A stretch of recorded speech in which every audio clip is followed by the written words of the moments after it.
زیبایی در سفید بودن نیست، بی‌زیبی در سیاه بودن نیست.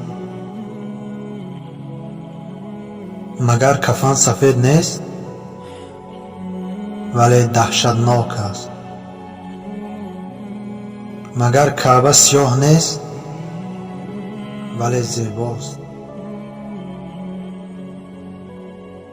اساس اخلاق انسان است، نه محضر. اگر مردانگی در صدای بلند می بود، پس سگها شاهی مردان می بودند. از مرد خردمند پرسیدم تاریکترین جای جهان کجاست؟